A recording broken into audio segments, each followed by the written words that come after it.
Halo semua, jumpa lagi dengan saya, Bagas Weta Baskara. Panggil saja Bagas. Hari ini kita akan lanjutkan mata kuliah PAUD 1 yaitu Statistik dan Probabilistik 1. Dan kali ini kita di pertemuan kedua, pengolahan data statistik, pengumpulan, dan pembersihan data. Hari ini kita akan melanjutkan dan sedikit mengulas tiga hal. Yang pertama ada sumber data. Kita akan bicara mengenai data primer dan data sekunder. Kedua, kita akan membahas mengenai teknik sampling dan bias yang ada dalam data. Ketiga, kita akan membahas pre-processing data. Ya, jadi pengolahan awal. Ya, misalnya apa? Bila ada data yang hilang, handling missing values, atau data yang di luar pola, yaitu outliers. Kita akan berkenalan nih dengan sumber datanya dulu ya, yaitu antara primer dan sekunder. Data primer adalah data baru yang dikumpulkan langsung oleh peneliti. Dari mana? Dari sumber pertama. Ya, dengan cara sumber itu diminta untuk menjawab pertanyaan penelitian tertentu. Cara pengumpulan data primer itu biasanya dimulai dengan yang pertama melakukan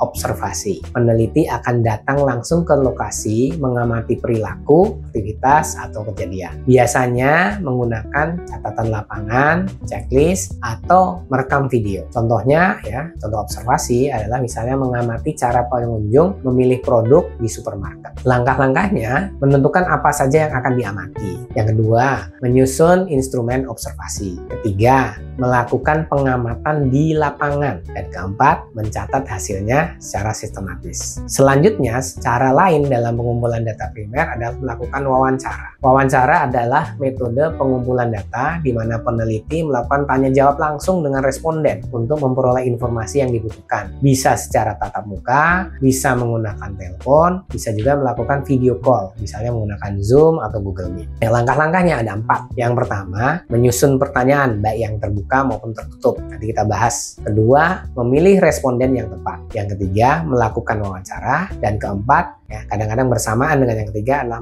mencatat atau merekam jawabannya. Cara yang ketiga, ya, selain observasi dan wawancara, ada yang namanya survei atau kuesioner. Cara ini menyebarkan daftar pertanyaan kepada responden. Bisa offline dalam bentuk formulir kertas yang harus diisi, atau secara online, misalnya menggunakan Google Form atau SurveyMonkey. Langkah-langkahnya juga ada 4. Yang pertama adalah menyusun kuesioner. Yang kedua, menentukan target responden dari kuesioner tersebut. Ketiga, menyebarkan kuesionernya. Dan keempat, mengumpulkan dan menganalisis jawaban. Yang keempat, cara pengumpulan data primer adalah eksperimen. Dalam eksperimen, peneliti melakukan percobaan dengan mengatur kondisi tertentu, lalu kemudian mengukur dampaknya. Seperti yang lain, ada 4 langkah dalam eksperimen. Yang pertama, menyusun desain eksperimen. Kedua, menentukan variabel yang diuji. Yang tiga, melaksanakan eksperimennya. Dan 4, mengukur hasil, lalu menarik kesimpulan.